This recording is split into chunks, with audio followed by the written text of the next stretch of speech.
Oh my gosh, I've just arrived at Zhiwaling Heritage. This is Bhutan's first ever 5-star luxury hotel. We're here for 3 nights. It's located just outside of Paro and just a short drive from the Tiger's Nest Monastery. Let's take a tour. Zhiwaling means land of peace in Bhutanese. In 2005, it was the first 5-star hotel to be 100% locally owned and operated in the country. Upon arrival, staff take their luggage directly to their rooms and they're whisked right into the jaw-dropping lobby featuring hand-carved wood and hand-painted beauties. I was given an oshibori towel that is warm and scented, really refreshing, and then they pour their house-made hot tea, which was a deliciously sweet ginger tea. From its jaw-dropping exterior adorned with intricately carved woodwork and traditional stonework to an interior embellished with hand-painted murals and traditionally hand-carved Bhutanese motifs, Zhiwaling Heritage pays homage to the kingdom's ancient dzongs, showcasing the country's rich and unique architectural heritage. In the lobby, you'll find lots of fabulously locally made jewels, trinkets, and fashions. We suggest taking the elevator or the stairs up to the 2nd and 3rd floors where you can appreciate even more jaw-dropping, hand-carved, and hand-painted spaces. There's also a beautiful portrait of the king of the kingdom. Here are all of the murals that are at the very, very top floor, and we're going to slowly peer down so you can really appreciate the extent to what this hotel's interior lobby will really make your jaw drop. There's lots of comfy seating on these floors with gorgeous views overlooking the property. One of the most unique experiences at the hotel is its on-site Buddhist temple, which is located in the main building. It's made with 450-year-old timber restored from the Gangte Monastery. This monastery is perched atop a hill overlooking the scenic valley of Poptepjika that is home to the endangered black-necked cranes migrating from the Tibetan Plateau in the winter. This may actually be the only Buddhist shrine in all of Bhutan where you can actually take photos and videos, so make yourself a selfie. The hotel is set on an expansive garden of flowers and trees in the beautiful valley of Paro on a lush 10-acre property. Nestled beside a picturesque blue pine forest, it's historically significant as the Royal Ugyen Wangchuck Academy. Zhiwaling offers a tranquil sanctuary for well-heeled travelers. The rooms at the hotel are located in 3-story buildings that wrap around and have a beautiful view of the center building where the lobby and restaurants are located. We're going to take you on a tour of the hotel's most fabulous suite. It's called the Royal Raven Suite. It features 2 bedrooms. So we're going to skip inside to the first bedroom here. You can see there's a beautiful plush, comfy bed and really amazing modernist contemporary furniture with gorgeous views. On the left, you'll see there's a TV as well as a coffee and tea station. The bathroom is super minimalist.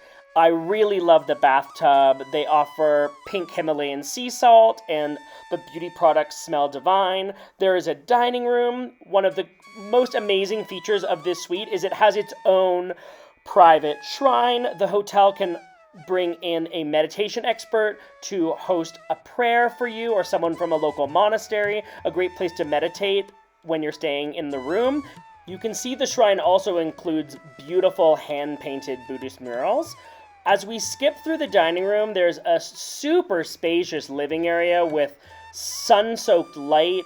We're gonna then pop right out onto the comfy patio. You'll see there's really comfy patio furniture and beautiful views overlooking the restaurant terrace and the mountains in the distance. Into the second bedroom, you'll see it's the exact same size, similar furniture. The major difference is, of course, the view because it's on the other side. Here we can overlook the other 3-story accommodation options.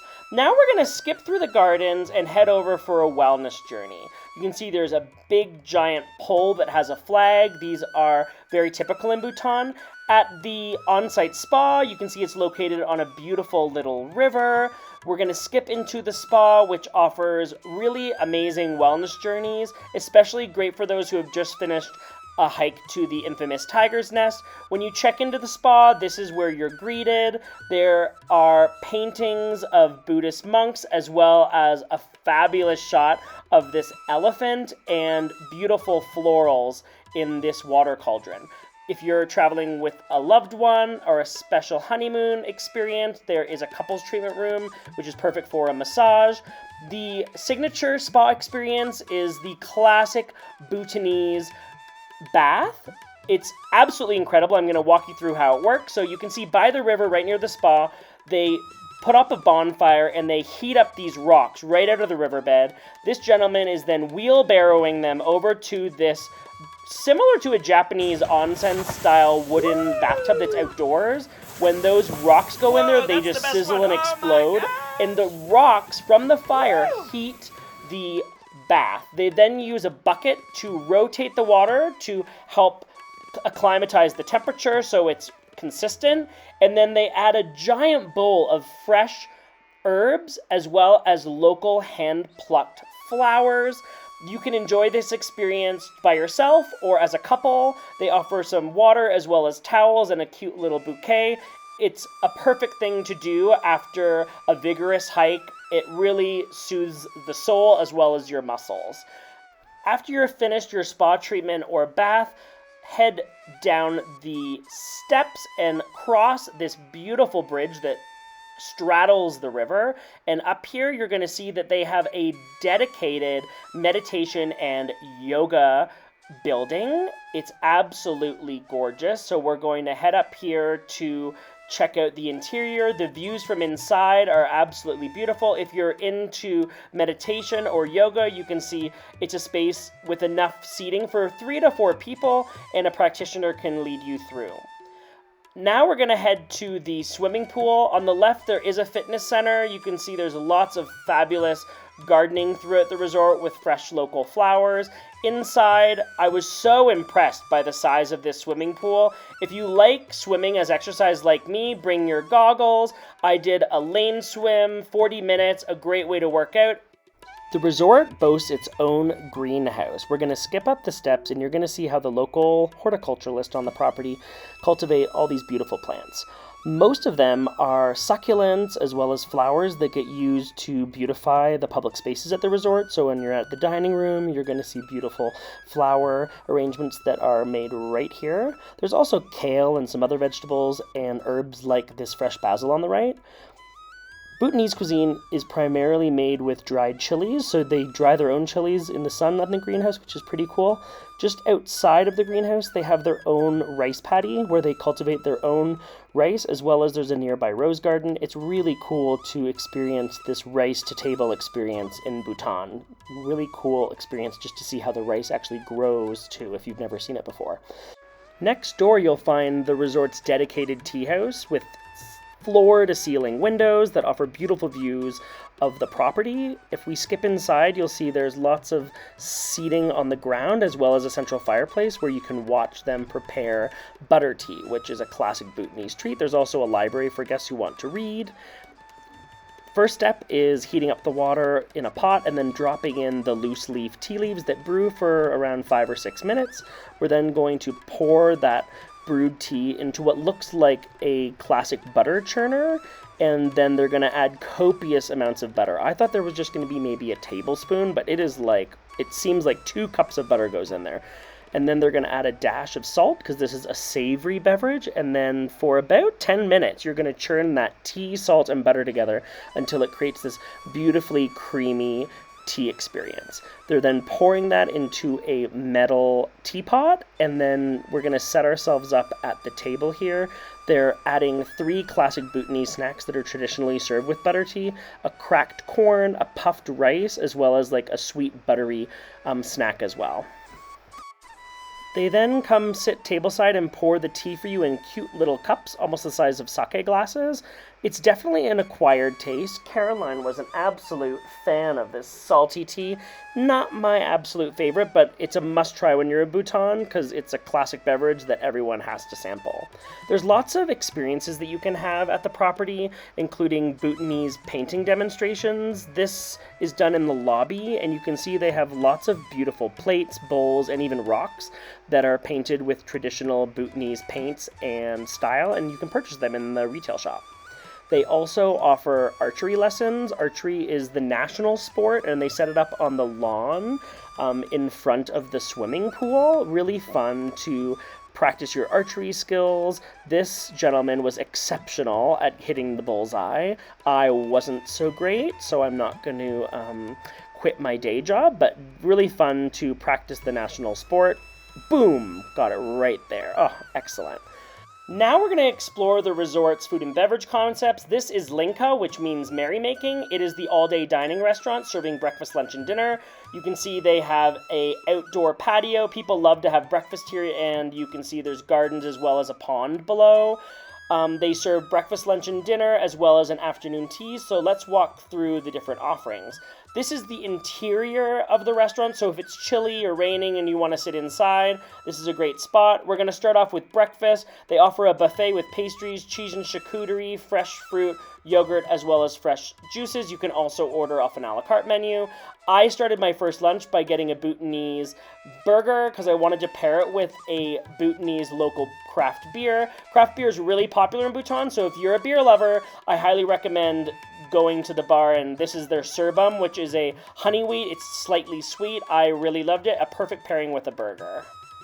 At afternoon tea time, you can order a pot of your favorite loose leaf tea, and they offer a traditional British 3-tiered service. It had scones and cookies. We had a mushroom quiche. There was also goat cheese, beetroot, red onion marmalade wraps, a chicken breast and focaccia basil pesto, parmesan tartlets with crispy onions and chives, as well as a delicious banana bread and chocolate delice and lemon meringue pie. Mad Monk Bar is the hotel's classy cocktail bar with a Swiss après-ski vibe. It's super cozy. There's a fireplace that they light in the evenings, especially in the winter, and there's 2 beautiful paintings, one that features the story of the Mad Monk, as well as an elephant with a monkey riding on top. So when I arrived, he was just starting to light the fire, and they used pine cones as kindling, which I thought was really cool, and it cracks and just makes this amazing sound while you're enjoying the cocktail preparations. I ordered an old-fashioned, which he put together with a local whiskey and a twist of orange. The bar snacks were wasabi peas and roasted nuts with house-made crispy potato chips and breadsticks. Enjoy a cocktail right by the crackling fire. It's just such an exceptional experience. Highly recommend before you go to dinner, enjoy a cocktail at Mad Monk.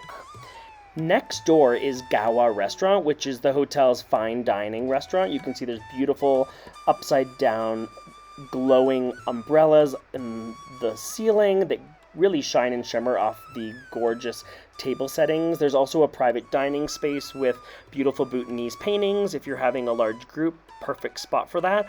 They serve everything from gorgeous filet mignon paired with Bhutanese red wine. I had a Cabernet Sauvignon.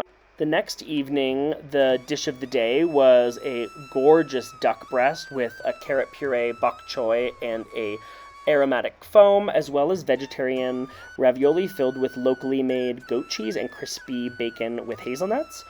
On my last night, we had a dedicated Bhutanese meal, so I selected authentic local dishes from buckwheat noodles to a chicken braised dish, spicy chili, red beans, beef, as well as an incredible potato dish with chilies, cream, and cheese. These are the noodles that are topped with a crispy curd. The beef is beautifully tender with tons of chili, so it's spicy. The chicken dish was savory, not spicy at all, topped with a bunch of aromatic cilantro. And my favorite dish is this almost like scallop potato situation topped with chives. If you're looking for an incredibly luxurious, unforgettable trip to Bhutan, start your visit in Paro at Zhiwaling Heritage.